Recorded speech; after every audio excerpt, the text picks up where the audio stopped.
welcome to the Angel Rewatch, a spoiler-free retrospective podcast on Angel. I'm William. And I'm Derek, and this is our Season 3 wrap-up discussion. Again, yay. Hello again. Yep. So, basically, we're just going to take each character and we're going to break them down for their entire arc. Or at least the ones I want to talk to, because honestly, we're not going to talk about Justine. Screw her. But other ones, sure. I'll even give Gavin some airtime and not Justine. Wow. Because I think Gavin has a bigger arc than Justine. Anyway, before we do all that, I actually wanted to go over Andrew's stats to begin with. And I'm just going to read them. And he said, this is a light season with more things talked out than punched out as the numbers tell the tale. Angel killed 6 vamps, 15 demons, 1 demon monk, and 1 human brain guy. Walks through double doors 5 times, doesn't take his shirt off at all, doesn't sing, and is only shot once. He saves 4 people, is knocked out once, and is called a vampire with a soul 10 times. Wesley, knocked out twice, kills 7 monsters, and only gets 1 throat trauma, and it may be the last time. Cordy has 11 visions, is knocked out twice, and doesn't kill anything this season. Gunn kills 3 vamps, 4 demons, and 1 tree. And he was knocked out once. Lauren sings twice, knocked out twice, and reads people 7 times. Darla kills 5 times, and not much else. I wonder if killing counts as herself. Anyway, that's more numbers than I want to count. So Holtz kills 14. Doesn't say what. Assuming they were demons. Yeah, I don't think we see him kill humans. Gru kills once and is knocked out once. Lila kills 1 human and is forced through traumas, choking and punching, etc. Fred takes out 1 vamp and 1 demon. Justine, 2 vamps, and Holtz. I would like to point out that Fred has the same on-screen kill count as... Well, maybe Justine has 1 more, but Holtz offers that up to her. Just saying. Whatever. Not that great of a slayer. Screw you. Connor takes out 2 vamps and has the shirt off once. There are 5 flashback scenes, 21 citizens killed, and 1 overdose. 1 cop is killed, while 3 vamps and 17 demons are taken out by other than the main characters. Guns are drawn out 12 times and are fired 13 times. It is possible if you're watching closely. Senior partners are mentioned 5 times. The powers are the powers that be is said 35 times. 2 things are conjured, and the 6th Street Bridge and LA River is seen 4 times. But what we're really running about is windows broken. No one gets thrown out. Angel jumps through 2 and is thrown through 1. And 7 are broken in general. 2 of those are glass shells. Like I said, real late season. I am surprised that Angel did not get shirtless at all this season. Well, but Connor did. Even in Waiting in the Wings, we don't get shirtless Angel. No, we get shirtless Cordelia, but we do not get shirtless Angel. He remains clothed. Maybe he's getting more prudish as the seasons go on. Mm-hmm. He has special pants. There is no... Okay, anyway, I don't want to finish that thought. Nothing goes into new places, right? In Waiting in the Wings, it just almost happens. Correct. I don't think we... Well, wait, we get light grazing, I feel like, but I think Angel's face might be in a new place. Do they get... I think it is implied that Angel's face is in a new place. I do not think that below Angel's belt doesn't match up with below Cordelia's. Right. Yes. Alright. Anyway. After that uncomfortable discussion, we might as well just start things off by talking about Angel and Cordelia, or just Angel, and then we can go into Cordelia and Angel. Because this is I don't know, it's an interesting season for Angel. In the fact that he doesn't, as much as he loses by the end, he gets more wins than losses, I feel. He seems to be on an upward slope most of the season. Right. I like that we obviously came off of season 2 and all of the downward spiral and him having to pick himself back up kind of thing. And I liked the fact that they did at least have the continuity of, like, him lying to everybody about Darla. But overall, yeah, like you said, he was kind of on an upward slope. But I liked him. Well, that also kind of makes sense, because he should be getting more human at this point, because I think the show is about Angel becoming, whether the Shanshu is a real thing or not. I think the journey is about Angel being a part of the world, and to be a part of the world, he has to be more human. Just act more human, whether he becomes literally human or not. Metaphorically, I think the show is about him becoming more human. Heck, the prophecy could even be more metaphor than supernatural, but whatever. Probably will. I have a feeling that we'll talk about prophecies again later in this discussion. I kind of don't want to, but sure. Well, the show has a poor track record. I don't know why you're being vague about it. We all know. I mean, if you're listening to this, you know what prophecy happens in this season, but... Right. I would hope you didn't just jump to the season 3 discussion thinking after all the other episodes, thinking this is some kind of preview. I liked Angel. I liked this arc. Him wrestling with the idea of becoming a father, and him coming to grips with that, and then ultimately that getting taken away from him. Especially... And then it gets brought back, and then it's taken away from him. Right. Connor becomes Lucy with the football and Charlie Brown. Yeah. The writers get to be like, play God with Angel, and keep giving him hope and taking it away. But him suffering a different kind of loss this season, I thought worked really effectively. What loss has he suffered before? Well, I mean, he talks about it in one of the episodes about how he's older than everyone and people... Well, this season really kind of is... Because this starts with Buffy being dead. Yeah. And this is like all... This season actually probably is all about Angel kind of coming to grips with his mortality.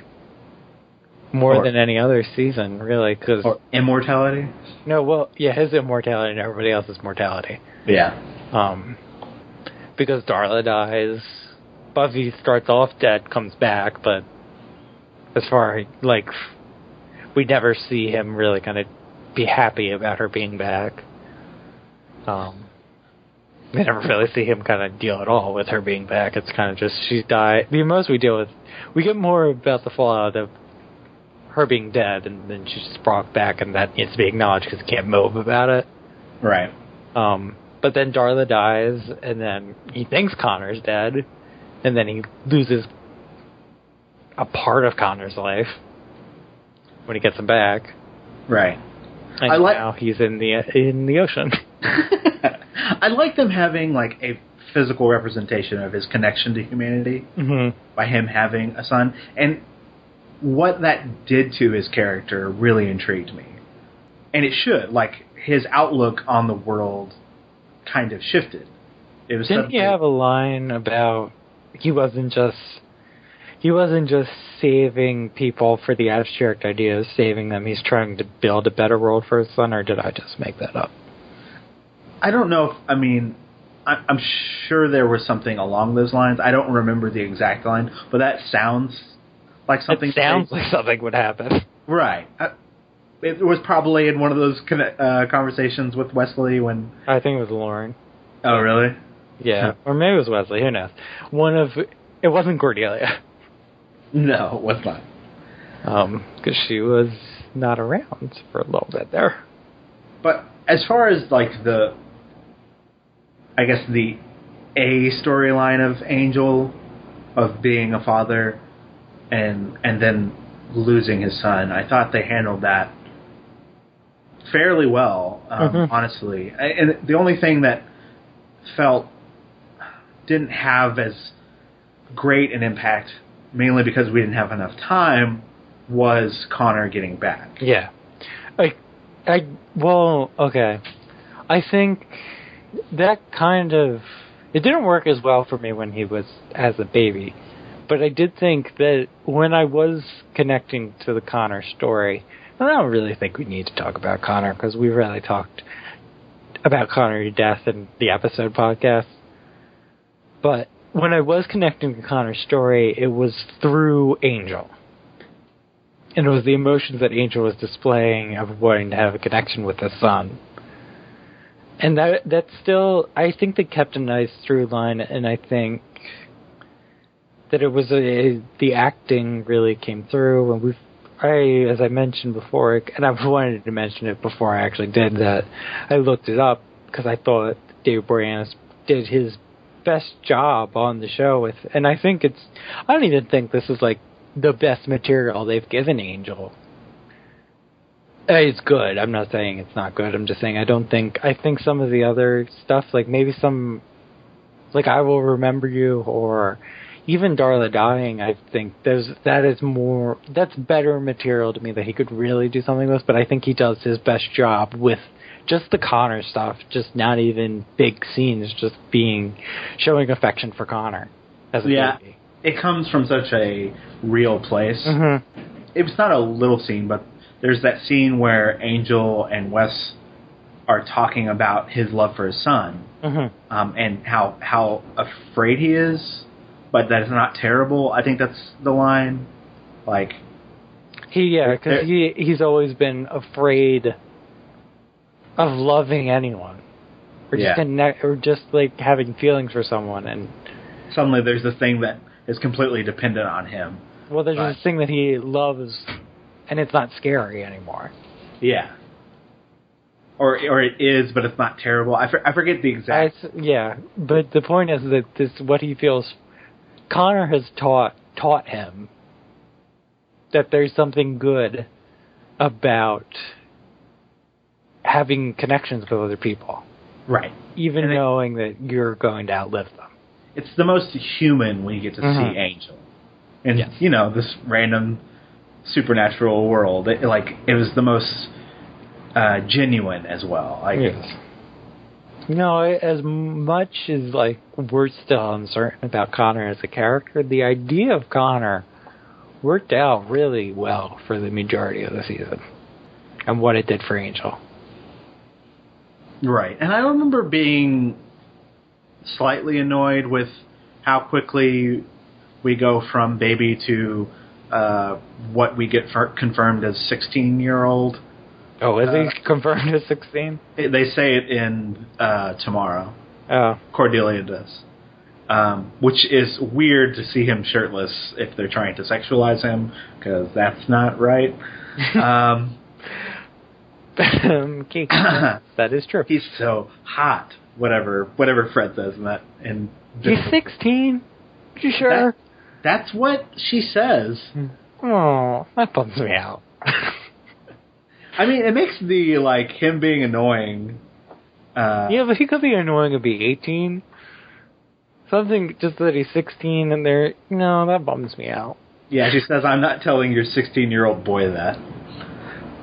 Maybe it's just hyperbole, Cordelia. It's in their birds and the bees talk. So if that's how old he's supposed to be, I'm actually less annoyed with him being whiny, but I am not okay with the show, let's pan and look at his shirtless body and think. Okay, it was one scene. I'm thinking more about when... Well, there's that scene, and Fred beeping at him or whatever. Fred saying hot when, the androgynous teen pleaser. Yeah, that really bums me out if he's supposed to be 16. I mean, maybe he's supposed to be 16 as much as Cordelia is supposed to be 21. Yeah, okay. I'm looking it up now, because that's really bumming me out that he's supposed to be 16. I literally have it here. Cordy and Angel walk down hall together. I'm not telling you here. I know. I'm nothing. That's not the line. I want to look it up on the wiki of what they have listed as Connor's age. If it says, because if he's 16, I'm really bummed out. Okay, continue talking to me. We'll figure it out.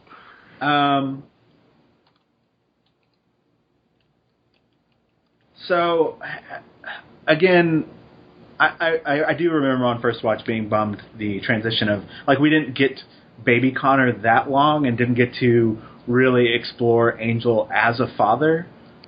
On rewatch, I think you can definitely gravitate towards those moments a lot more about him being this new father. And definitely the loss, you definitely feel a lot stronger on rewatch, or at least it was for me. I connected more emotionally with Angel and his pain. Mm-hmm. Yeah, I did as well. Watching it week to week, there's something...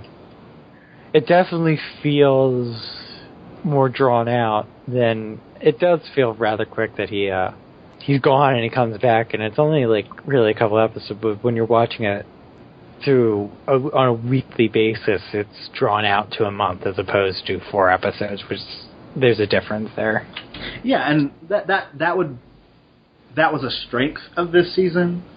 Something that didn't necessarily work were probably this last arc with Connor being in town. Mm-hmm. Mainly because as much as like watching on a week-to-week basis, when they tread over similar material, it just feels like we are spinning our wheels and that nothing's getting done. And especially with the finale, it felt like they had to quickly jump the gun on some of the conversation or some of the arcs, and that we didn't get a satisfying conclusion necessarily. Which, again, the finale is not supposed to be satisfying. It ends on a cliffhanger.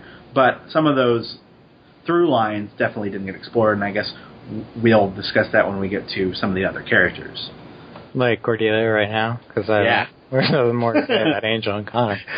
So, I do think that this is the way her ascending into heaven in season 3, as I said in that podcast for that episode, that I think it's a perfect, not end, because I don't think either of us think that this is the last time we'll see Cordelia ever.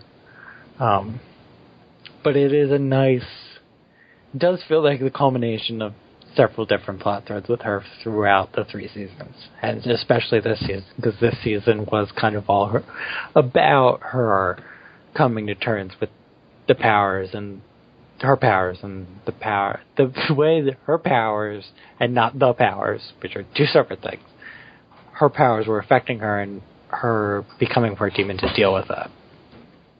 Right, and I just can't help but have like visual snapshots of her kind of journey to this point. Mm-hmm. And they had done such a good job of ramping up the toll that the visions were taking on her, especially early on in this season, where you had all of the characters finally vocalizing their concern about it. And then we actually had episodes like that vision thing, which is the second episode, where they were literally dealing with the consequences of her having the visions. Mm-hmm. And how it all kind of tied back to season 1 when she was trying to get rid of them.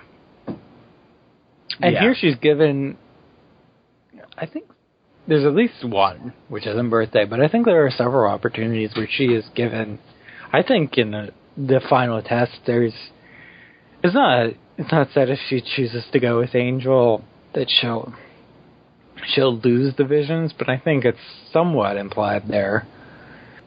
And also just, she comes up several times that she won't give them up. She won't take and the Gru thing as well. So that is another time that when she first had him, she wanted to get rid of him as soon as possible, and she was kissing everybody who came into the office, because that's how she thought she could get rid of him. And now she's given several opportunities with the season 2 finale and this season where she's given this chance to give them up, and she won't. She refuses. Mm-hmm. She even gives them up and then and then ungives them up. Ungives them up. Takes Yeah. them back. And she only gives them up under threat of death. and Angel saying mean things. Yeah. She almost didn't give them up, even under threat of death. Skip literally had to cut to Angel. Yeah, let's not talk about that. I mean, yeah. We'll get to the Angel Cordelia love arc, but there's really, I think we can get to it now because. Well, I did want to comment on the fact that since the season 1 finale, Cordelia has had this through line of who she is and like her identity. She's become so self-aware of who she is and the strength that she has and how she wants to help people. She's very selfless and strong, independent character. And I felt like they really did a wonderful job of having examples throughout season 3 of her showing that kind of strength. Sometimes... I like how you said she was selfless, which is true. But it also came off in not like a... There's a real edge to her selflessness. Like, she'll save you, but it's hard to describe. Like, there's an edge to it. Like, she doesn't do it... When she does it, it's not like she does it without commenting on the fact that she's doing it. Like, she's going to save you and she's going to point out that she's saving you. Well, yeah, Cordelia does have that kind of abrasive quality to her. I'm thinking about, like, Billy when she was that's what I'm thinking about as well. To Lila. Mm-hmm. And she calls herself a vicious bitch. And Lila the vicious bitch as well. Which that's always been part of Cordelia. Yeah. And that's kind of what I wanted to talk about, because I've definitely seen before that people criticize Cordelia about kind of this point in Angel because, she becomes like Saint Cordelia and she could do nothing wrong, and the character that was flawed and had that abrasive edge in Buffy is kind of lost for this like perfect person who does everything right, which I don't think is necessarily true. No. She still has that roughness to her. I don't think that's necessarily true, but I also kind of like the role that she inhabited. Like, with Connor's birth, she did become this motherly figure to not only Connor, but to the gang. Yes. She's the surrogate mother of the surrogate family. She's the matriarch of the group. Yeah, she is. Which is odd, because she's 21. She's the youngest, besides Connor. So I can see people's complaints about her being too perfect, especially when you have something over the top as her being in this white dress sitting in heaven. Yeah, well, there's that. Can't really argue with that. That's pretty seemly. But she still is human. She's still flawed. And I think she's still Cordelia. I don't think there's a difference in the characters between high school Cordelia or Buffy Cordelia and Angel Cordelia. Right. And something... It's no different to me than Wesley, which we'll get into. Especially on Rewatch, since the season 1 finale, where she had, all of the visions of everyone in LA burdened on her at once, and she was like, we have to go help these people. Mm-hmm. She's made helping people her mission as much as Angel has. But there's a very personal connection there. And so every time that she's been this kind of selfless and, I don't like the word perfect, but when she has this kind of very selfless quality about how she saves people, I always jump back to that moment. And it's something that's been very consistent with her character, that she's been on this through line, and that's just something that's been a part of her, as much as the visions have been a part of her. It takes her actually feeling the pain of everyone, which I think is an important distinction.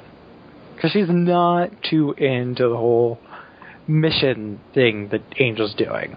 She feels satisfied in a way.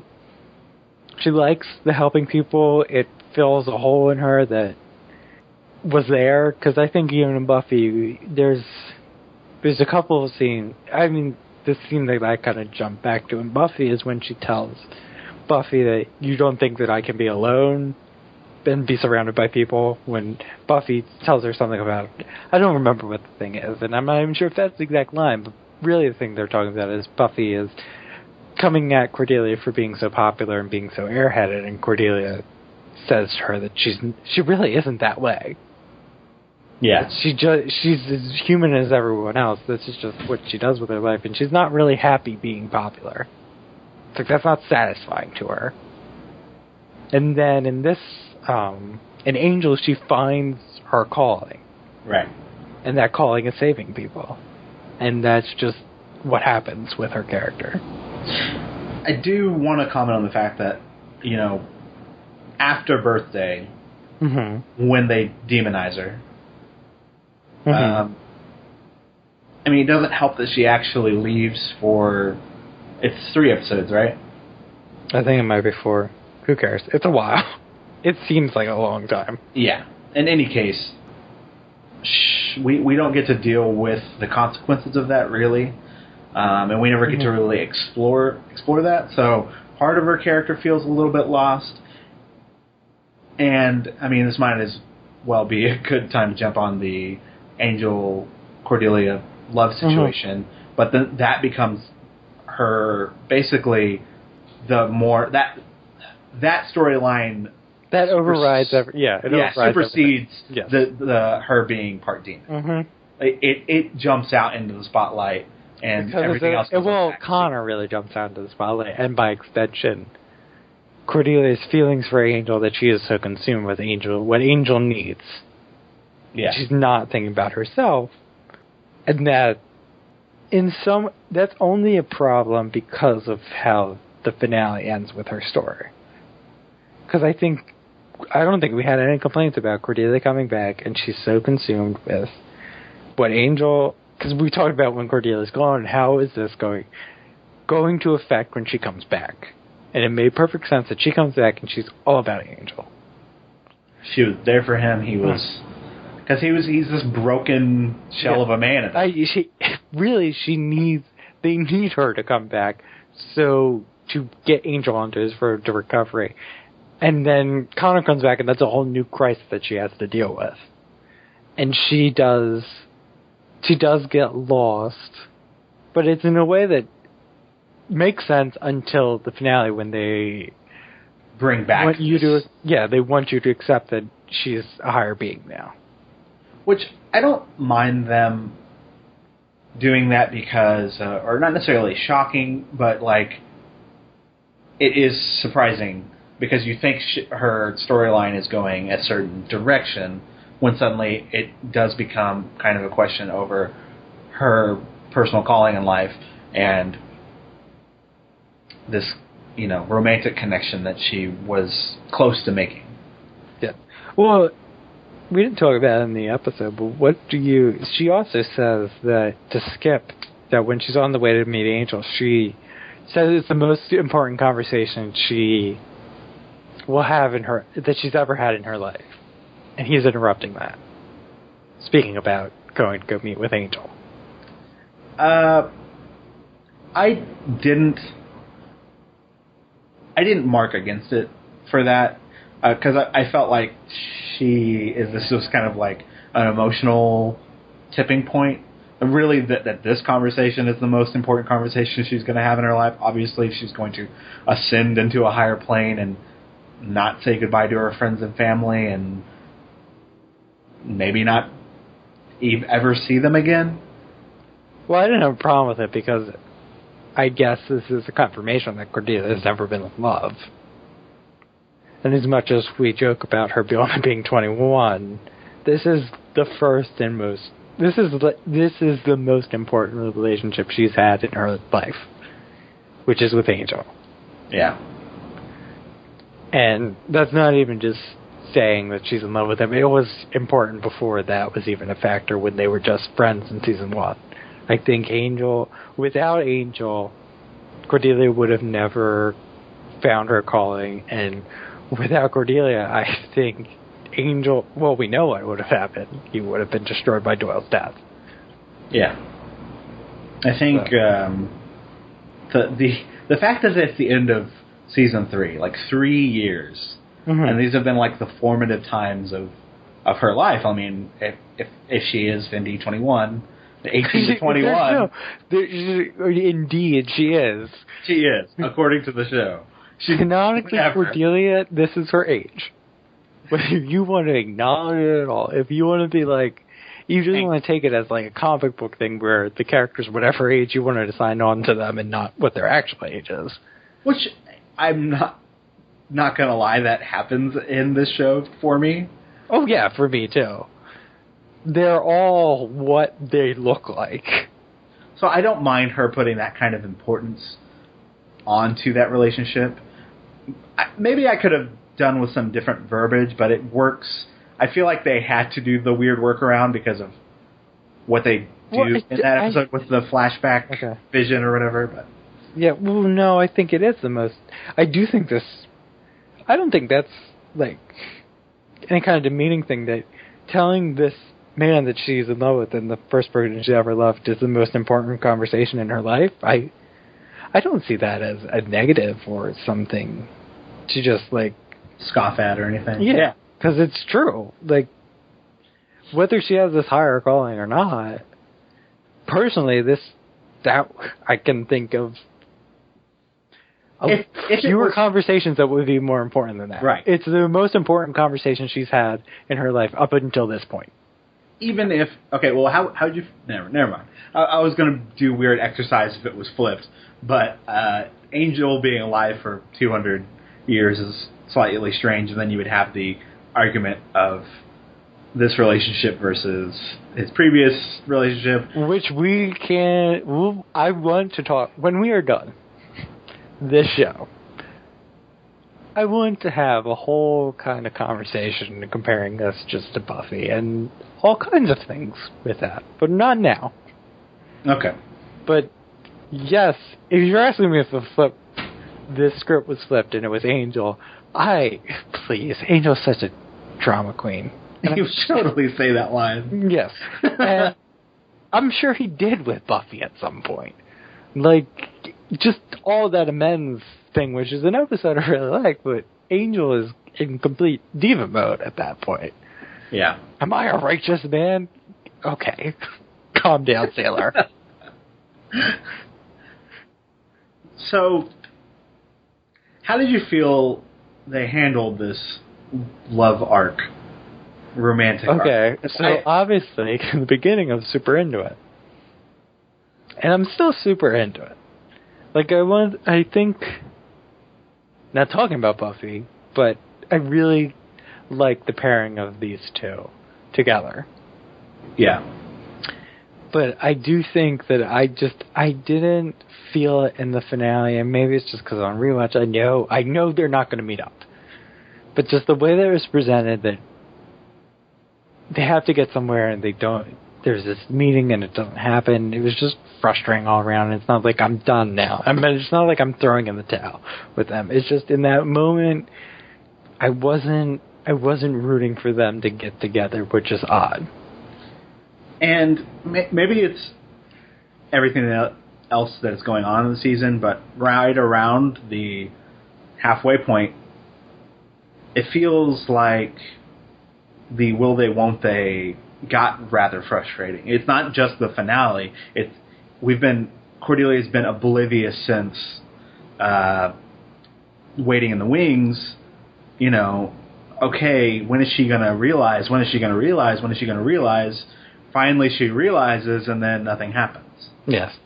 That could be an issue, too. And I don't... Even if it's like them not getting together, that's fine. But you can't drum up this... I think what you just said might have been better, that she realized it earlier on, and then just... Because, like, Connor goes missing. They don't get together. Because he can't do it. He can't... There's too much going on that...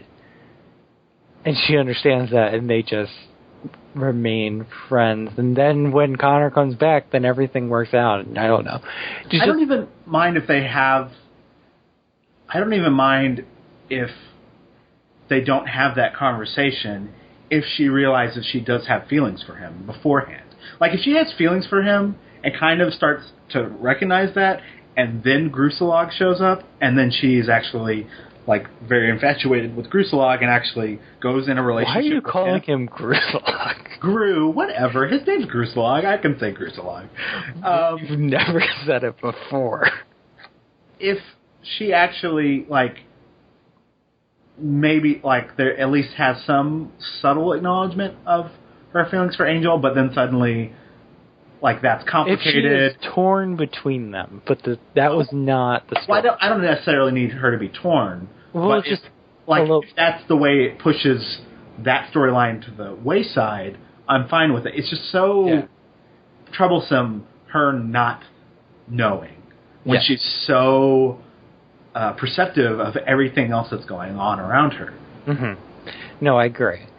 And I understand the need to delay that, but I have to think, and honestly, there's no good way to do it, just don't do it, but that's just not the way TV shows work? Yeah, that's just not it. I don't understand really why, besides the fact that I actually understand why, because it is an easy way to drum up drama, but there are it's just a crutch that I would really wish everyone got rid of and just don't have a will they won't they, or if you do have a will they won't they, have an interesting twist on it and give us real reasons for why they can't be together. Besides Cordelia just not knowing. Yeah. Which is the flimsiest thing. The show has its reasons in spades if it wants to use them. Yeah, like, he can't consummate the relationship. He has a curse. He has a son that he needs to focus on. Exactly. But what they went with is she's just an idiot. Well, she's oblivious. She's not an idiot. But. Yes, I really think Cordelia is an idiot. After all the praise I've given her, that really just deep down I hate her. What a moron. Clearly they should have just had Harmony in her spot the entire time, right? Why would you say that to me? So, who do you want to talk about next? I think it's only right we go to Wesley. He's the third member of this trio. I mean, yeah, okay, Gunn and Fred work at Angel Investigations or whatever, but, the big three are Wesley, Cordelia, and Angel. Right. The Wonder Woman, Batman, Superman. I was going Ron, Hermione, Harry, but okay. Sure. Wes's arc in this season was great. I know you had problems with his romantic arc early on. Yes, I have problems, and you do too, so don't say that it's just me. I have problems with the likability aspect of Wesley, but that does not mean that I have at any point doubted the quality of the story besides the triangle thing, which I believe Joseph is going to comment in his voicemail, so we don't really need to talk about that at this point. But yes, I did not like that, but everything surrounding that I thought was excellent. I think, you've had your doubts on, or they never showed why he was infatuated with Fred, which I never doubted his feelings that were there, but they never really, it was just suddenly, he has feelings. Yes. I could buy that he would like Fred. The problem was, as I said many times, is they never showed me why. Right. Just said, this is our new status quo, and just accept it. And it was really interesting on Rewatch having a more negative view on the character and not being so sided with him as I was on First Watch. I was definitely, yes. You going in, I will say, were very much on Wesley's side. And I had, before we even got, because spoiler, we talk about future events off the podcast all the time. And before we ever met Fred, I had said to you that I was not a huge fan of Wesley's feelings for Fred, and you did not agree with me. No, we have gotten here, and where are we? Exactly. It was very, very interesting. I've grown older and wiser. No, basically I just saw it in a different perspective. And also he's kind of a jerk, which he was always a jerk, but I guess I just didn't relate to him as much as I did on first watch. But it didn't, what was great about it is that it didn't detract from the story that they were telling and how fascinating of a character study it was to see this man slowly degrade through how he loses his soul. Yeah, he basically, he isolates himself from everyone, and puts himself in this terrible situation, and then makes ultimately a really bad call, and seeing his world just crumble all around him. I would put it like this. I think it's inversely proportional, that the more unlikable Wesley becomes, the more interesting I found him. Also, he becomes more attractive the more unlikable he becomes. Well, that is your opinion. No, it's just, he takes off the glasses, he's got the shadow. When is the last time he wore the glasses? I guess they're just vanity glasses. He took them off during maybe he's got contacts now, you don't know. He took them off. So he stopped reading the books. Okay, hold on. That's what it is. He stopped reading the books.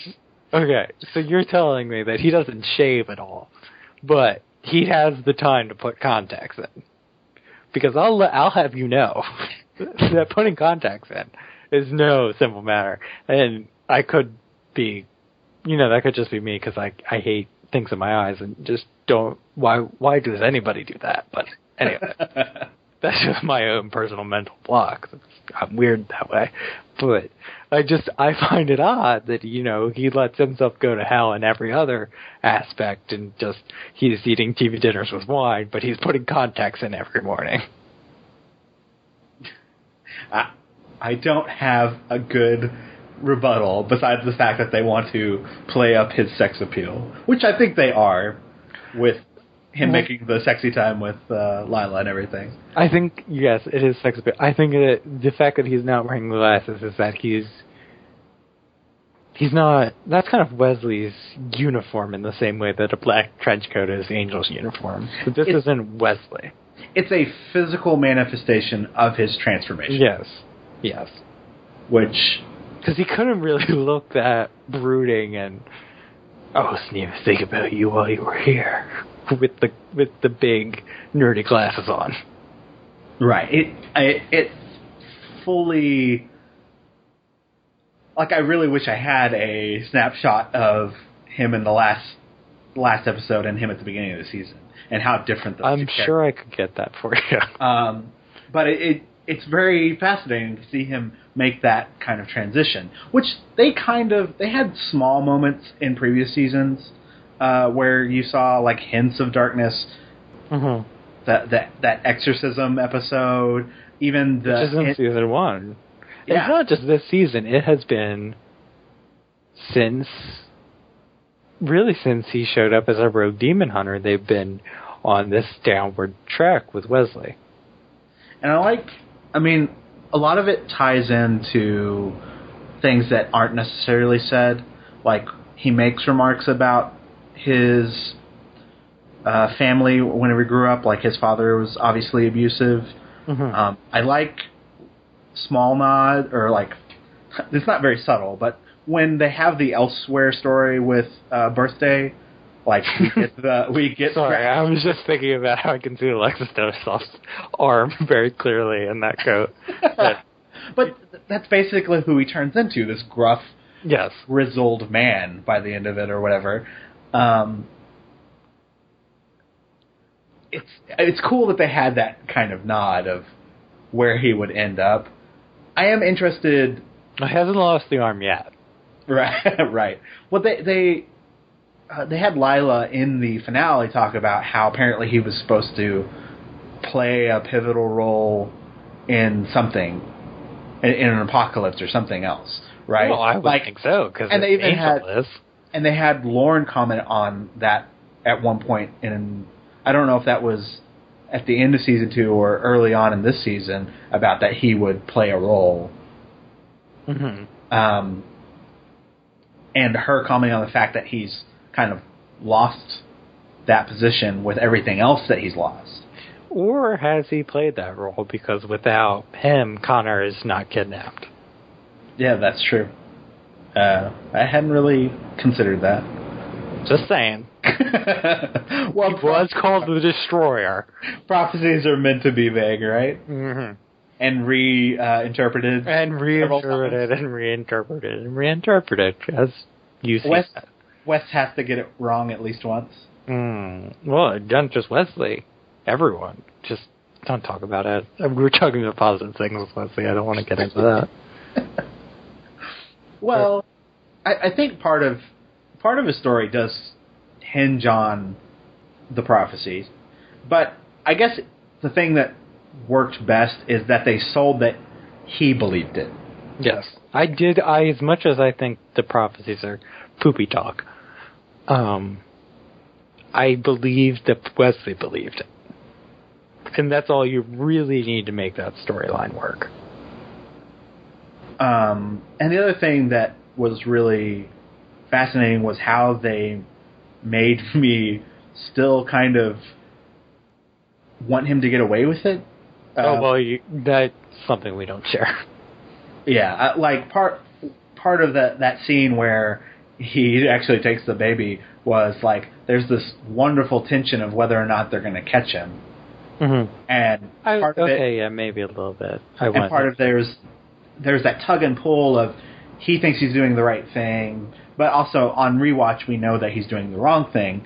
But if it were true, he still is that person that would ultimately do whatever it took to do the right thing, even if it was the wrong way about it. Yeah, I would agree in that particular scene that there's just like he wants to get out, and he's a character that we ostensibly like, and he's a good guy, and he's trying to do something bad, but we don't want to see him fail because that's his scene when he's trying to get out of the Hyperion, so you're just automatically drawn to him.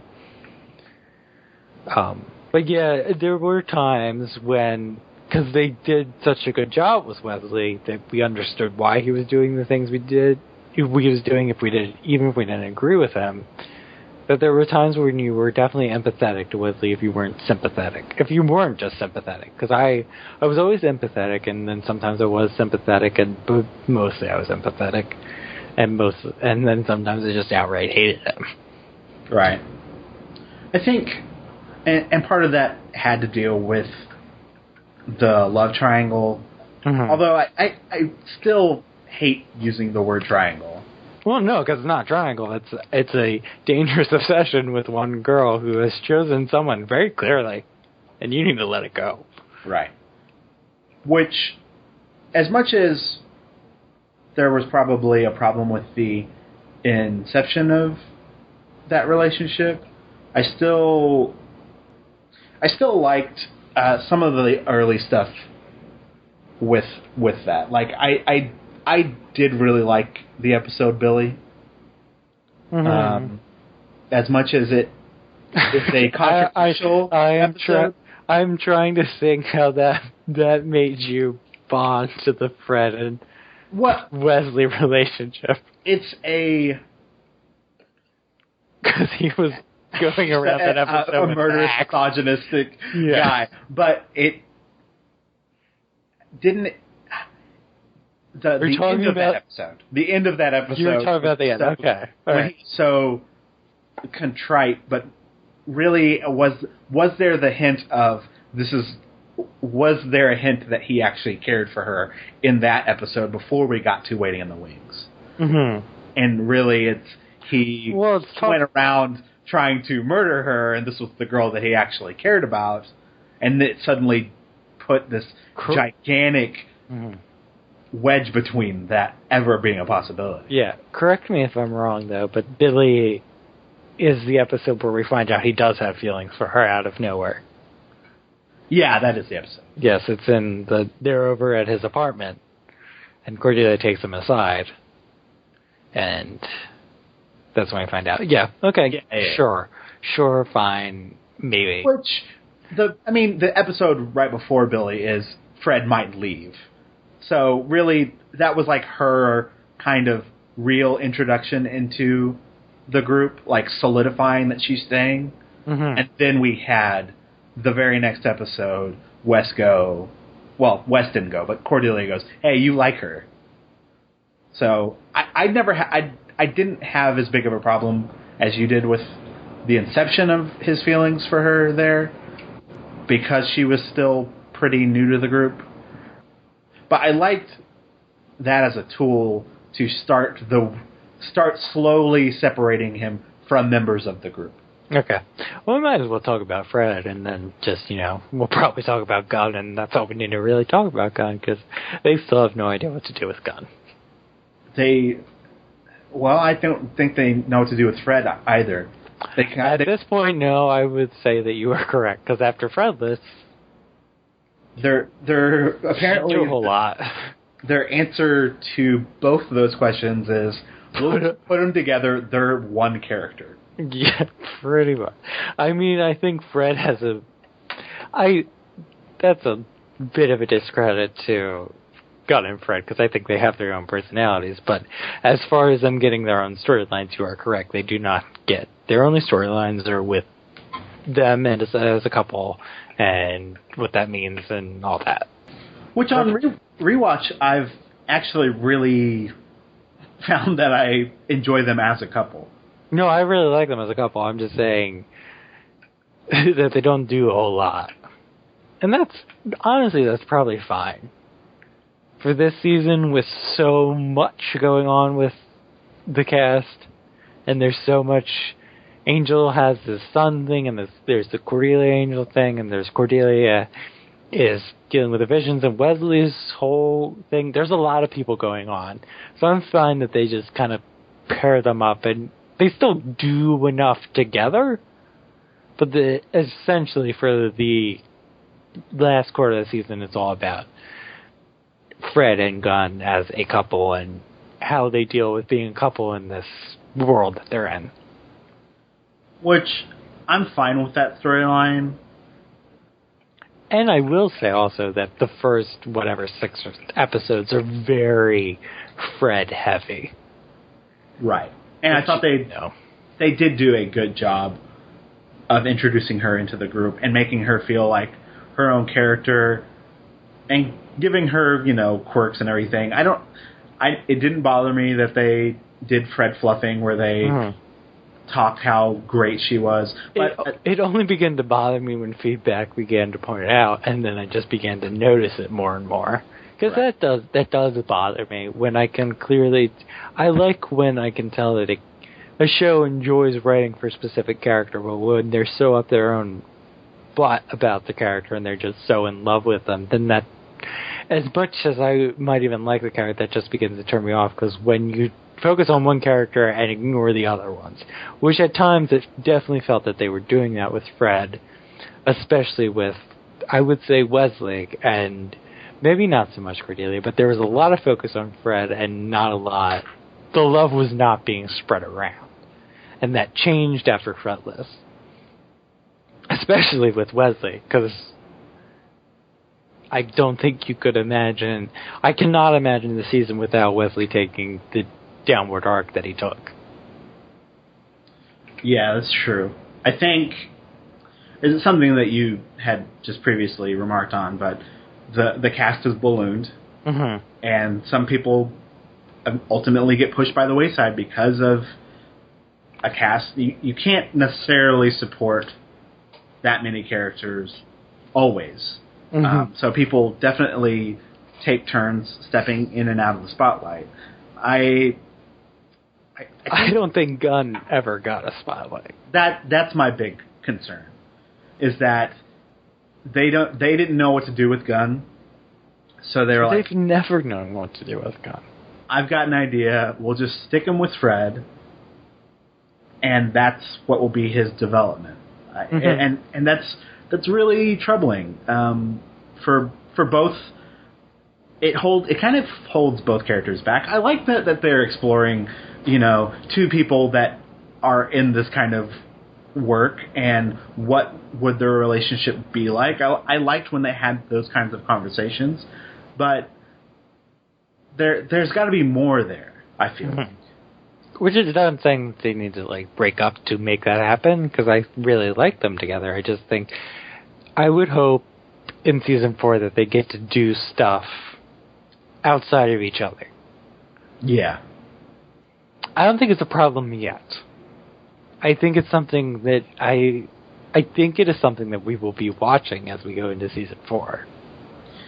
It is really interesting ending the season on the two of them alone in the Hyperion. Yes. And what does that imply? I really like Fred's Where'd Everybody Go? Mm-hmm. They're having storylines that you guys aren't. They're having development, that little thing called character development. We'll get to you later.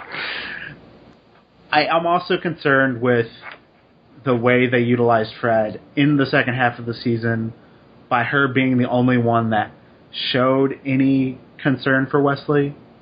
I don't want to talk about it. It's there. It's definitely there. Again, it's something I am concerned about, but I don't think we could really comment on it. Yeah. Like many things, Fred. They don't want to drop it, I think. No. That's unfortunate for all of us. And Gunn obviously was lost the whole season. They tried with that old gang of mine. They immediately dropped that thread. Mm-hmm. I liked getting moments of seeing Angel and Gunn together as actual friends. I was very interested in how Gunn and Wes were this tight bond together since they split off, and then that's been dropped. That's completely been dropped. I mean, they've had moments with Gunn where they had suddenly he's telling Wes, "Hey, that's none of your business." Yeah. With in terms of the relationship, I don't think suddenly. I mean that's a very gut. As much as they they clearly don't have storylines for Gunn, but I think I think it's mainly down to the actor, honestly. That I have a very good idea just of who Gunn is. That when I hear a line, if I would read a line, I could tell you that Gunn probably said that, or I would be able to pick it out. I think he has a personality. Yeah. Whether he is, I don't think he definitely doesn't get as much storylines, or I don't think he's even developed as the other 4 people, or maybe if we're counting Lauren, 5 people, because I think Lauren maybe gets more development than Gunn, but he definitely has a personality, as opposed to Justine and Connor, the 2 people we will not talk about who don't. Yeah. I do think that, I mean, I gravitated towards this episode, Double or Nothing, a little bit more than you did, but that was the first Gunn-centric episode that it wasn't about the flashback with his past. It was the fact that he was looking towards his future that suddenly I had hope for his character again. Which is so bizarre to me, because I think that's a terrible Gunn episode. It's only terrible because of the weird breakup scene. No, that's not the only reason it's terrible, but we don't need to go back to it. But it played Gangster's Paradise. Mm-hmm. Okay. Well, I think I want to talk about the bad people. Sure. Did you want to comment on? Well, let's start with Holtz. I feel like. Well, I was kind of just. Yeah, we'll start with Holtz, and then. I guess I was going to take a more general, just baddie thing, but I think Holtz deserves his own thing. I really liked the inclusion of the flashbacks. Even season 2 had plenty of references to him. There was one, but yeah. Well, isn't there two different flashbacks? There's one. No, it's one mention. I looked it up the other day. He is mentioned once in a season 2 episode. Okay. And then we go back, in season 3, we do go back to that barn, I believe. Because they go, it's when Darla and Jealous are in a barn. And she mentions that they're on the run from Holmes. And then I believe in season 3, I could be wrong about this, but then we see her leave him. Knock him out, set the barn on fire, and take the horse and leave. Right. Which is 2 different episodes. But he is first mentioned by name in season 2, and then he shows up in the one with the vampire who gets his heart taken out. The first episode of season 3? Is that first episode? Then yes. Yeah, Heartthrob. He shows up in that one. I like them having a more personal connection for the villain of the season. And Darla wasn't a personal connection? Because I would say Darla's much more personal for Angel than Holmes. Yeah, but it's more tied to like something that he did as Angelus. Okay. You know what I mean? Which I enjoyed that. Like the past haunting him. Mm-hmm. Again, I think Darla is the past haunting him, but okay. But it's not something that he did. That's like, I mean, that's his maker and his ex-lover or whatever, but I liked there being a direct consequences from his time as Angelus, and that coming to be this force of reckoning that showed up. Sure. No, so what? Speaking about Darla, like, well, I guess I was gonna say I guess they are the 2 big bads, but I don't know.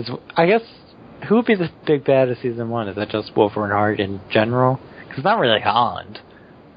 Holland's more in season 2. Well, season 1 kind of doesn't have a season 1 I guess villain. It's kind of Wolfram and Hart. It's kind of Lindsay. Oh, God. No, it's really not Lindsay, because Lindsay is in like 4 episodes. Maybe. If I'm being generous. But they really, I mean, in season 1, they had to invent a bad guy for Angel to fight and overcome. Yes. You know, they had to have the scythe guy or whatever. So that's what I mean. Like, so it's really, as we're talking about big bads on Angel, it's really Darla and Holtz. Yeah. And what would you make? Do you prefer one over the other? I mean, obviously, I prefer Darla just because Julie Benz's performance is so captivating. But I like the weird sympathy that you have for Holtz. You know what I mean? Are you talking about my personal sympathy for Holtz, or are you just talking in general? Kind of both, but...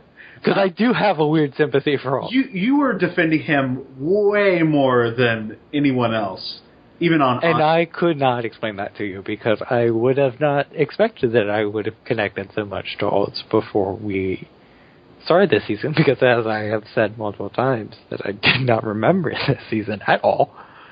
I do think that still, yes, I love Darla more. I think she was so interesting, and just when it was a Darla episode, I never got that kind of feeling that I got when I was watching a Darla episode, when I was watching a Holt episode. Because she just took all my attention, and like he was very interesting, but not in the same way that like I just want to know more about you all the time. The way Darla chews scenes. Yes. Yeah. I mean, Holtz tries. Well, he has it's also part of his personality. Of the performance is very reserved and laid back because he's kind of this emotionless vengeance machine Terminator robot guy. And then you'll have the subtle manipulations, which is what made him so fascinating. Yes, I think that it was all about the subtlety for me with him, and just the fact that he was in the right for, like, I don't think he makes, like, a bad move until he frames Angel for his death. Like, I think he's completely justified in everything he does, even stealing Connor. Maybe not stealing Connor. I can't really justify that one because, you know, that's pretty selfish. Cause right. It's jumping into the house, man. Like, stealing Connor, fine. Like, but from his perspective. And when he steals Connor, fine. Like, from his perspective, I'm okay with that. But when you jump into the hell dimension with him, then that's just pure selfish. You don't care about anything but your vengeance. Nanny boo boo. Yeah. Taking your baby. Well, that's also the onset of him, like, sending troops to their death to get their baby. Like, well, they don't kill anybody. The troops don't die. I guess. No, well, no, 'cause you're right. I kept flashing to the fact that they groan. Fred shoots one, but then that's the guy that Angel takes the arrow out and then threatens to jam it into his face. They groan enough when they're alive. They're barely alive grown. So yeah, they don't. But you are right that he doesn't. The thing about Holtz is that he just doesn't care about anybody but his vengeance by the end. Right. Or just really at all. I don't think there's ever a moment, really, as much as I have sympathy, my weird sympathy for him, he does not care about anybody but his ultimate goal of making Angel pay. And as much as that story has been played out a billion times, I liked the kind of... They didn't get to explore it as much, but the twist on it of... his ultimate downfall is that he actually started to love something. Yeah. Well, okay, so there's a couple things that I really like about Holtz that kind of separates him from the cliches of what he is. One of them is that he's just so self-aware about who he is that by the end he knows what he's doing is wrong, but he doesn't care. And that's something you rarely see, that they still think they're in the right even when they're clearly not. They're so consumed with vengeance that they have no kind of perspective, but Holtz always did. The other thing that I really liked was that Angel felt, because that's just who Angel is, his self-loathing crap, that he always felt, there was always this sense with Angel that he felt he deserved what he was getting from Holtz. Yeah. That he never really goes after Holtz until Connor's taken. I mean, he gets angry at Holtz when he goes after his people. But he can come after him all he wants. But even then, every time he went after some of his people, he would go, Holtz is right. He's a good man. Mm-hmm. What he's doing is right. Just don't ever come after my people or I'll kill you. Yeah. That's what I liked about it, that it was very... Angel would take the blame, and as much as his self-loathing gets a little bit tiresome at times, that in this case, it really kind of enhanced my weird sympathy for Holtz, that our hero thought he was right in going after him. Right. It's just whenever other people were involved that suddenly... Well, that does cross a line. Yeah. Holtz's mission becomes twisted in that way. And I don't mind the cliche of Holtz, of this man that gets consumed by his vengeance, of how he warps into the thing he despises or whatever. In regards to Emperor Palpatine version of Holtz, I still found things fascinating, the way he had this kind of righteous view of it, the kind of brainwashing of Connor, to have this kind of religious aspect so that Connor feels completely justified and there's this kind of holy mission involved, which is it's interesting because it's kind of a perversion of who Holtz was before. Well, see, that's a thing that I don't think, when he comes back, I think when he does his endgame, I think he's very conscious of the fact that he's not in the right anymore. Right. That there's no kind of justice in what he's doing. He's committing vengeance, and he knows that, and he knows that he's going to hell now. He knows he's not in the right. He knows he is crossing a line here, but he can't help himself. Yeah. But before that, yes, I like the religious angle to Holtz and kind of it's a very nice cult. Yeah. Right. All right, so I guess Lila would be next.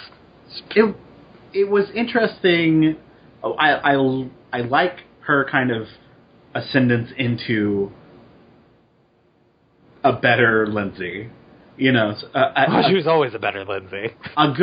a good face for Wolfram and Hart, because Wolfram and Hart's, I felt like their absence was felt this season. They kind of... Well, she's very... she's prominent. I wouldn't agree with that, because she's very present in this season. But the fact that Wolfram and Hart aren't actually doing anything. Yes, as an entity. That they're always kind of there, but they're not that involved. I mean, even Lila, she sends SWAT teams to get their butts kicked a couple of times. But, you know what I mean? Like, the most interaction I felt like Lila had this season was early on with her messing with Cordelia, and then by the end, her sleeping with Wesley. Mm-hmm. Which is interesting. That's her bookend. And I guess the reason why her presence is felt more prominently in this season, and why she's so much better than Lindsay, is that she's not only relating to Angel, she's relating to the whole, like, how she interacts with the whole gang as a whole is interesting. And I like seeing her and Billy having this kind of face-off with Cordelia. And obviously it's very fascinating seeing her interactions with Wesley. I also... That moment where Lila and Angel are at the bar, and they have that conversation, and where she's like, "Oh, I forget how naive you are. I am already the mask of who I am. Like, I already don't have a soul." That is my favorite Lila scene, just to date. That she is like... and it's just so perfect about what I like about Lila, that she is able to be so evil without being one-dimensional, that she's still a person. Like, there's no kind of saving me. I'm not Lindsay. I'm not conflicted about this. This is who I am, and you're just going to have to deal with it, and I'm going to do what I have to do. It doesn't mean I don't care about anything. It's just, I have to survive in this company, and I've made my peace with it. Yeah, she sold her soul to the devil a long time ago. And there's no refund. And what's so fascinating, like you said, she still comes across as human, and even when she's doing evil things, she still has real motivations. Like seeing her little ticks, like whenever Wes went back at her in the finale about... I wasn't thinking about you when you were here. Like, even little human expressions of, I don't know whether she was hurt, but she obviously reacted negatively towards that. So it's interesting that... Well, there's also times when she gets the Angel throat grab, and she gets flustered by that, because she just got she almost got choked. Ow. Yeah, and that she gets Angel throat grabbed at the beginning of the season as well. Mm-hmm. But it's such an interesting transition from who she was in season 2, because suddenly all her plans actually start working, and her manipulations start working. Yeah, she doesn't fail at everything. So they need to boost Lindsay's ego or whatever. Right. She actually becomes... It works so much better when she's actually winning, as opposed to just losing all the time, because... for whatever reason. Actually, Lila and Lindsay both lost the same amount of time, but then when one of them needed to be promoted, it was Lindsay for whatever reason. Right. I hate that episode. Really do. I'm the third iteration of Holland, Linwood.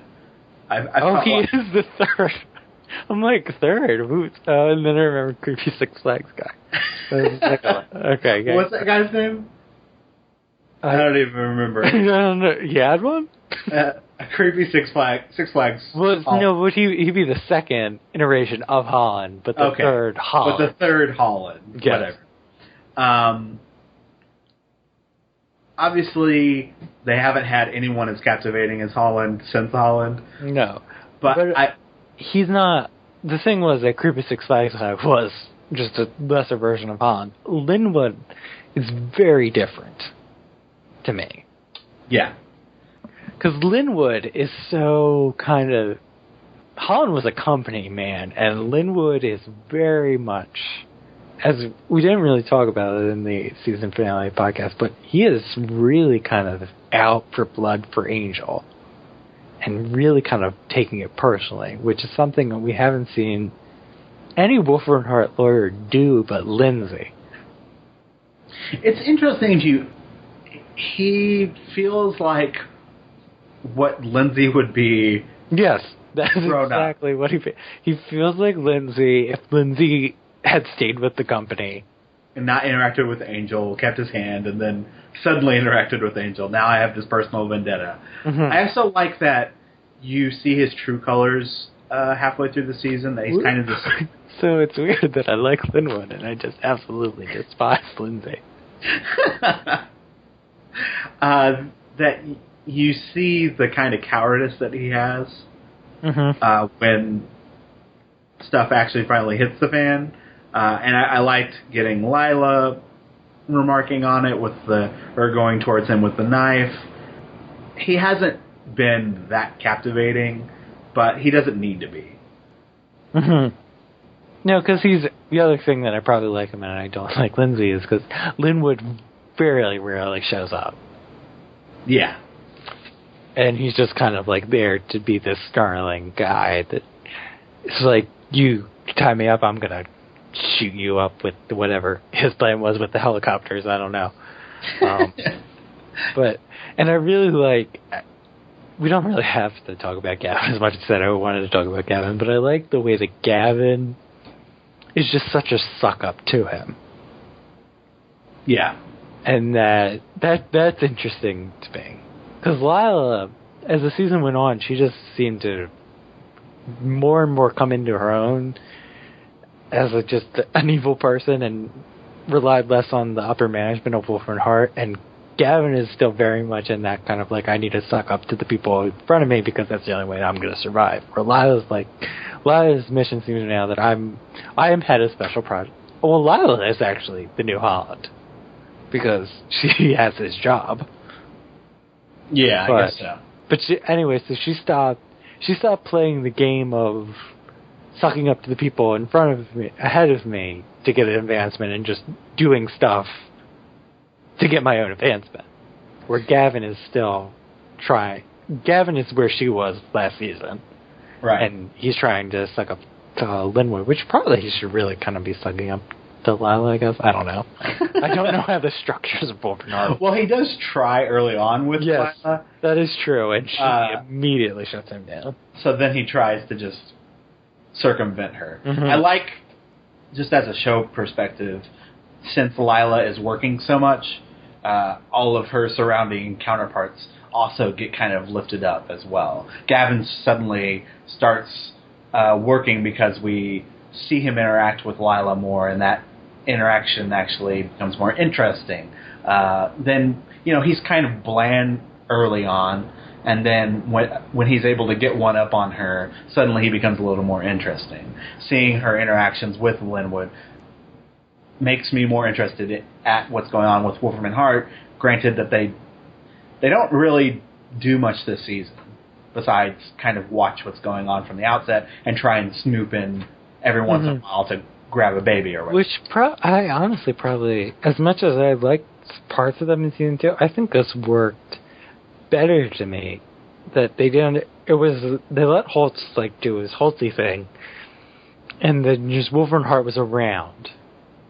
Because I think the more that Wolfram Hart has a plan, the more jarring it becomes that Angel because Angel can't really take them down, as he learned in season 2. So the less that they have an actual plan, because what I'm saying is that story can't go anywhere. Angel takes them down, because that was his plan in season 2, I'm going to take you down, and then you learn you can't. So you can't, you're just retreading season 2. So I like them being around enough, because Angel Investigation is never going to defeat Wolfram and Hart. But as an omnipresent evil, they're around and they're kind of meddling with Angel, but they don't have their own specific plan. Right. I like it with Darla. I like their presence being felt, but not forced. Yes. That was a much better way to say what I just rambled on about. Well, I mean, even in the beginning of the season, they're more active. Mm-hmm. But then I do like them. They're not absent. So I started this off saying that their presence was absent. That's a disservice. They're always in the shadows, kind of. Yeah, they're reduced. Because they were very much in the forefront of Season 2, because they bring Darla, and their whole thing is about sicking Darla on Angel. I'm only partially, I get annoyed slightly sometimes whenever we cut to them not knowing what's going on, but we need them to be talking about what's going on. Like, whenever stuff was going on with Connor and Darla was pregnant, we had them kind of chasing them around and going, well, what does this mean? Blah, blah, blah, blah. That got tiresome for me. I would agree. Actually, the one I also really... That kind of bothered me, but then again, I like when they revisit that in the finale, and Lila's asking Wesley about, well, why aren't you really trying to figure out what Connor is?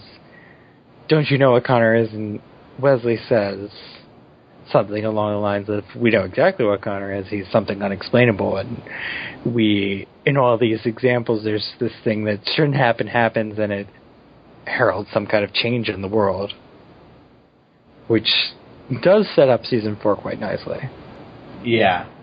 I think as unsatisfying as the finale was, because some of these through lines didn't necessarily get the time to develop, or they left on a cliffhanger, or, had some weird frustrations going on, they have set up a number of threads for Season 4 that I find very interesting.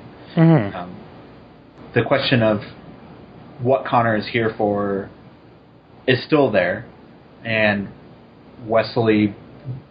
I like Lila in the finale, in that scene. She kind of remarks on the fact that he would be the one, if things don't go right, he would be the one that would step in and do the evil thing for the group, for the greater good. Yeah.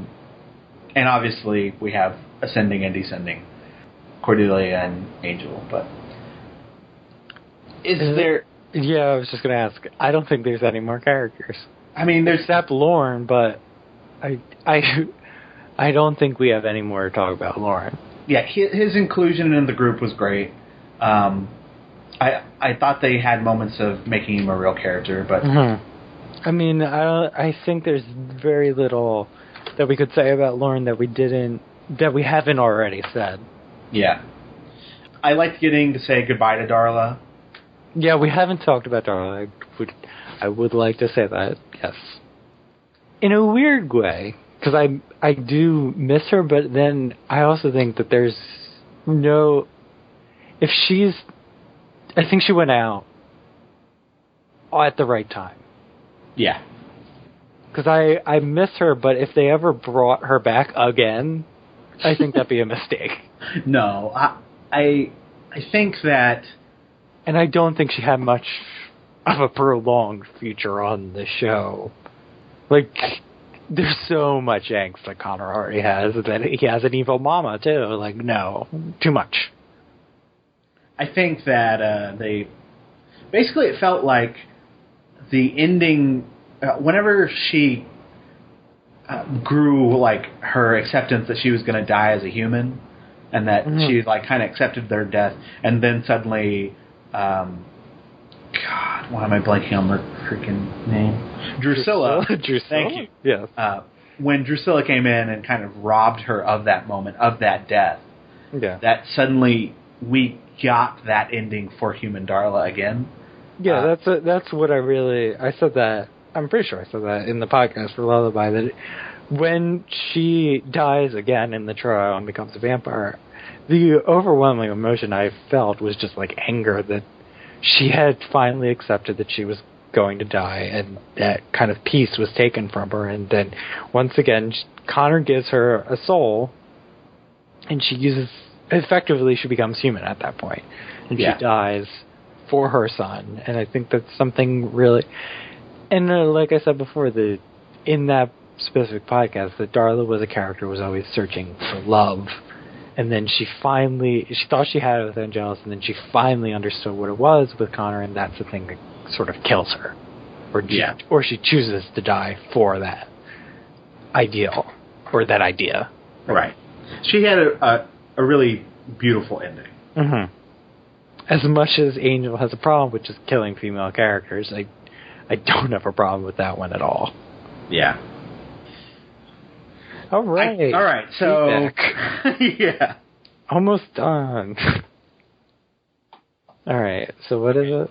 It's Joseph. There's two quick things. Two quick things. So first up, we have a voicemail from Joseph. Hi, it's Joseph with some Season 3 thoughts. First, two things that I noticed on Rewatch that I don't remember really noticing before. First, this really is a season for me of Boreanaz's acting. It's his relationship to Connor that I think is a through line for the show, and even when I was sick of other parts, that was the part that interested me. Second, I really hadn't noticed how much of a douche Wesley was before this rewatch. I remember his and Lila's relationship being kind of hot, and instead I just spent the whole time thinking, man, Wesley's such a jerk. I know that he's self-loathing, and I know he's got all kind of complex issues, and I know he's got this interesting thing where the darker he goes, the more competent he goes, making him some kind of evil, incredible Hulk, but he's just such a douche. Ugh. So I don't know where I am with Wesley at this point. It actually would be kind of fun to see him running Wolfram and Hart as the big bad in Season 4. I think he would be better than Holland, which is as good as you can get, possibly. A couple other things, mostly on writing issues. I want a couple things I've been saving up over the season, so I guess this is my chance to say them. I was at peace with the Fred, Gunn, Wesley triangle after a couple episodes, and some of it is just what you decide to give to the writers.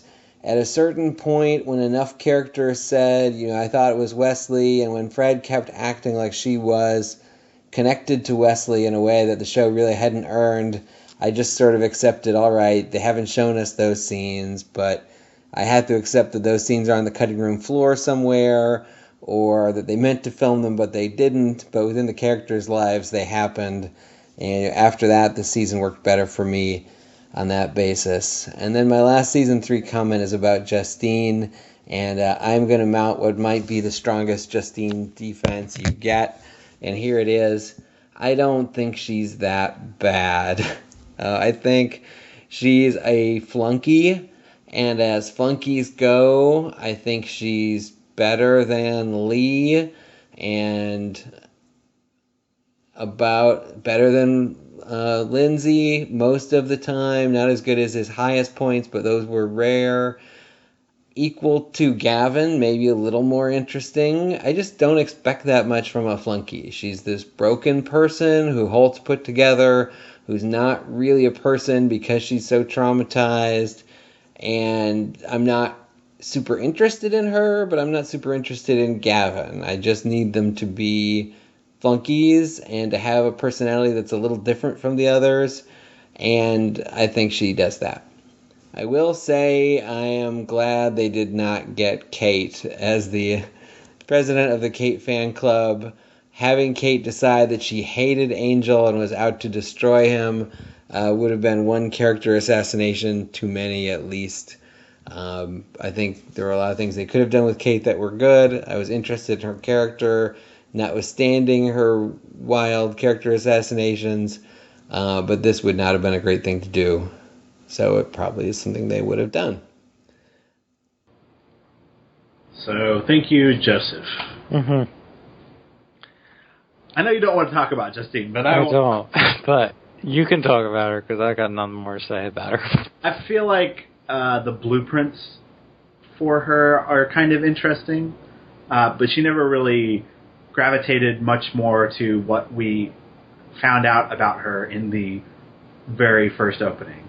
That she lost her sister, she hated vampires, and she was angry and angsty. But this concept of this mentor-mentee, watcher-slayer thing was actually kind of interesting. If they would have played that up more, I felt like there could have been a very interesting dynamic. They hinted at some romantic things that were kind of annoying. They didn't hint. They downright said.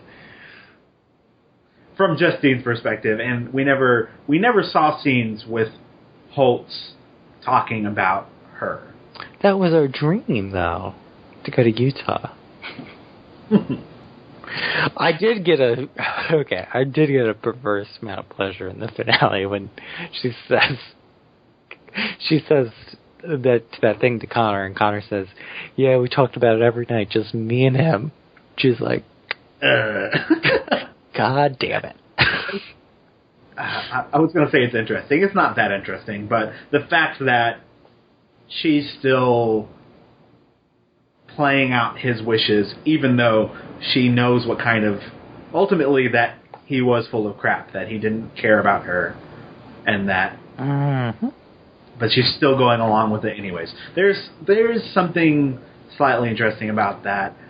They always try and drum up sympathy with her, and it's always through these like flashbacks when she was like, "Oh, I killed Wesley," and the show was trying to get us to feel something for her. I don't know.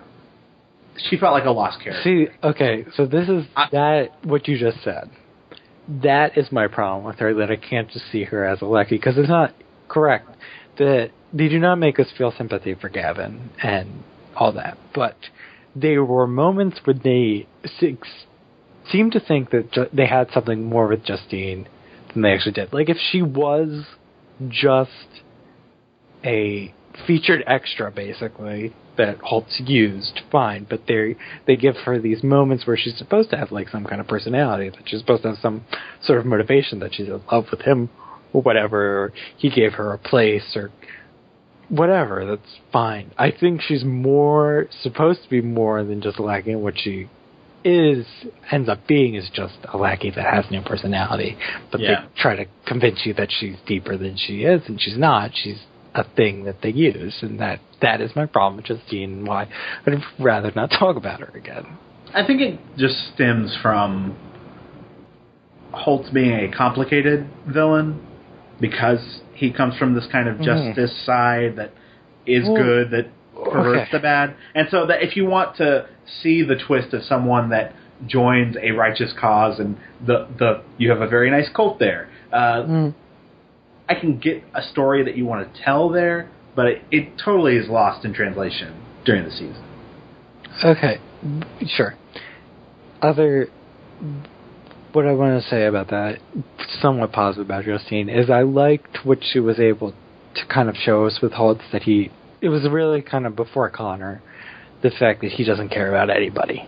Yeah. So, as much as I just can't stand her, they did manage to use her well in that area, to just make her enhance Holtz, and that's all she was, and whatever. That's fine, I guess. Yeah. It sucks that she never became more than just a sounding board or a prop for other characters, or a tool for the storyline. Wesley is a jerk. Mm-hmm. Well, we don't need to say anything more about that, do we? But their relationship is still alive. I don't know. It's not troubling yet. We haven't seen enough because we've literally. Here's what I'm going to say. Okay. Here's what I'm going to say. That I don't think we can really comment on it. I will say in this particular episode, I would agree with Joseph that yes, I remember it being sexier than it was in this episode. Because in this episode, it is very, very disturbing to me when he looks at her and says, "I wasn't." And not this episode, the season finale. when he looks at her and says, "I wasn't even thinking about you while you were here." Because I remember it being kind of more like hate sex kind of, but fine, kind of what Lila says, basically, that it kind of gets her going, that there's just so much anger and passion there. But it's like, there's no kind of like passion with Wesley, he's just like dead inside, which is not the same thing. He's dead inside and he's angry, which is not the same as what she's talking about. It's just kind of like raw sexual emotion. Those are two very different things. They are two different things, but they are both using each other. Yes. And they both are fully aware of that. Yeah, I agree that it is disturbing coming from Wesley, but I don't have necessarily a problem with how they handled that. Yeah, I would also say that, yeah, as much as that, like, it's not like Lila's being victimized in that correct situation. That is true.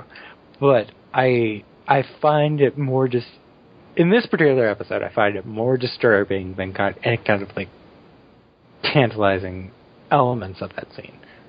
Little deaths. Several, in fact. Yeah. But obviously this is not the last time that they're going to have sex. Obviously. Spoilers! No. I mean, we've hinted around it enough that we could just say it. Right. It is one of the most fascinating things. I did not remember it being at the tail end of the season. Mm-hmm. I mean, we are Rewatch, so we are aware of things that happen, but it is interesting for them to introduce that in the finale. Yes.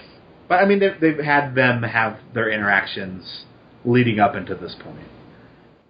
Yeah, Joseph commented on the fact of David Boreanaz acting and carrying the season, which he's been doing. I mean, something that has definitely been striking on Rewatch is him having actual depth to his acting. Like, I think on first watch, most of the time you can kind of vaguely have, or especially on Buffy, you just think of him as this kind of, he was the brooding boyfriend, and there wasn't much there. But the kind of depth that we've been shown through the season, and in this season, of just kind of how much he's changed as a person. Mm-hmm. No, I don't have much more to say. Yes, that is correct. Okay, well, then let's do one last comment, and that's from Kathleen, and she says, Season 3 as a whole was a lot stronger than the two previous seasons for me. It had its ups and downs, like all other series, but the decision to bring Darla back pregnant with Angel's kid, allowing Angel to raise him before Connor was stolen from him, was a good move as far as setting the series up with a season-long story. Onwards and upwards to Season 4, right? Or not? I hope. Okay. Really just want to talk about this, because as much as I appreciate Kathleen's thing, I don't think we can add much more commentary on it, because it kind of speaks for itself. But I will say that the reason I put it last is because of my trepidation going into Season 4. Because no spoilers, but I really, really hated this season first time around. And I hope I don't hate it as much the second time. I actually haven't, to say I haven't watched it at all is not like that's a big thing, because I haven't watched any of Angel the second time. This is the first time I'm watching all of these episodes for a second time. But I would not go back to this season as a whole, unless I was probably doing this. Oh, Season 3? No, Season 4. Oh, Season 4. Okay. I like Kathleen's comment, because it kind of does the, where we came from and where we're headed. Without actually saying where we're headed. Right, exactly. I think, I don't remember my initial reaction on first watch. I know Season 4 gets a bad rap for a number of things, which obviously we can't talk about, but I will say, as much as I don't remember this season, I remember a heck of a lot more about Season 4. I got good memories. I have some good memories, but I know there's a lot of good memories still, but I have a lot more bad ones. What I did want to comment on was, like, season 3 is the first, I guess, true season where we have this overarching thread that I would say season 2 is, but season 2 is an overarching thread, but it's focused mainly on Angel. And then season 3, we open it up to Wesley, Cordelia, and Angel, and then a little bit other characters, but it's really when they start to branch out. Yeah. I know consistently the episodes were stronger, but it didn't necessarily have the highs of season 2, I feel like. Yes, I was looking over my... Yeah, I would say that you are correct, and that might be a good transition in what we're about to do next, but yes, I was looking over my scores, and I think this was a consistently stronger season than season 2, but for some reason I think I prefer season 2 in some ways, because there were lows, but there were really kind of highs, and I wasn't seeing as many highs in season 3 as where my scores, most of them were in the 60s. So this probably means it's a better season, but nothing, I will say, in season 3 got into a 90 like Reunion did. Yeah, things just kind of jumped out, but they didn't necessarily. Yeah, there was never the high highs of emotion. Mm-hmm. I mean, we had moments like Darla dying and other little stand-up things, and I enjoyed. There are definitely episodes here that are worth rewatching. Uh-huh. Well, I would also say, when you say Darla dying, I don't think that happens very early in the season, and I don't think there's a moment that has that kind of emotional intensity for the rest of the season. Sleep Tight gets close. Yeah. And I like Sleep Tight more than you do. But Sleep Tight definitely gets close. But they kind of not maybe shoot themselves in the foot, but sort of. When they don't, they know, like Lullaby is so close to being a 90 for me. I gave it an 8.9, so obviously. But it's so close to being just the best episode, and it's not quite there. But yeah, there's that big high in the beginning, and then I think it kind of stays out in consistency, and then there's another high in Sleep Tight, and then there are some really good moments throughout, but then it kind of peters out after that. Especially since we didn't really like Connor when he came back. But right. If Connor had been a successful character, I think, and he was just like the most amazing thing ever, then this might be a completely different story. But no question, season 3. But I think I do prefer season 2.